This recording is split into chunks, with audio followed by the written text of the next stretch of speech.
the first thing we're going to do is we're going to go ahead and put our border around the bottom of our tier. And all I'm going to do is I'm going to use that larger construction brush, and I'm just going to brush a little bit of water just around the bottom, just enough to make it sticky. You don't want it so wet that it's drippy. You just want it wet enough that the fondant's going to stick to it.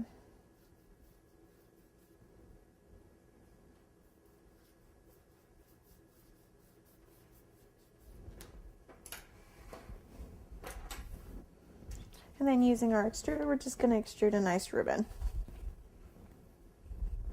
Now you can go ahead and cut a ribbon if you'd prefer, but I like this little plate because it's super, super thin.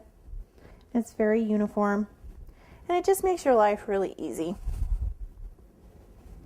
Rather than, you know, rolling your fondant out and cutting it, and this is just a lot quicker. Here we go.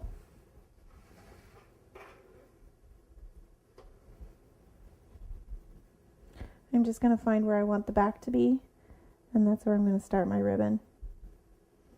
And the reason I'm going ahead and using the same color is I just don't want my border very noticeable. I just want it to give a nice finished edge, nice finished bottom edge, without it being kind of a focal point of the cake.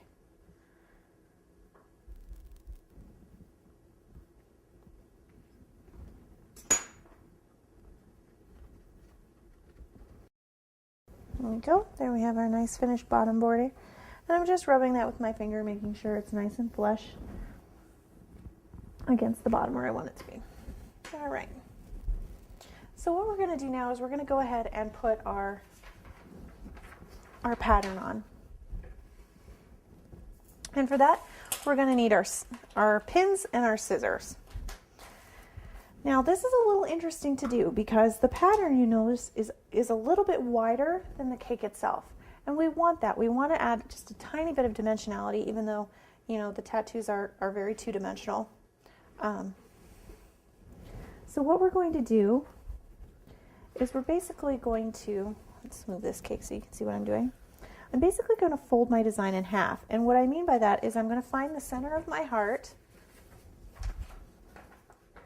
and I'm just going to fold my design right down the middle of it. And I'm sure I have bigger scissors around here somewhere that would make this easier, but I'm just going to go ahead and use these little ones. I'm just going to kind of cut off the extra on the bottom.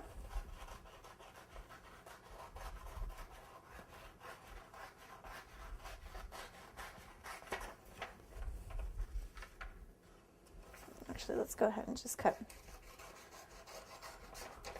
all the extra off. It'll just make it a little bit easier to kind of see what we're doing.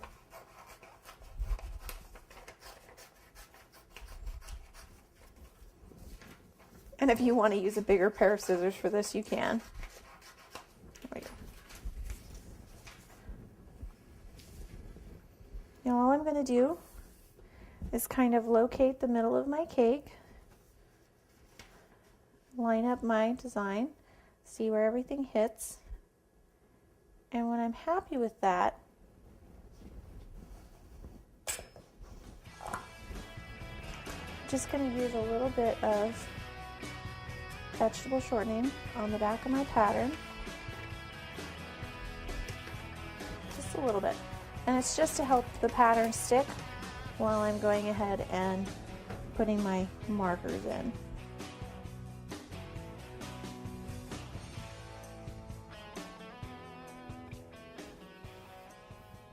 All right,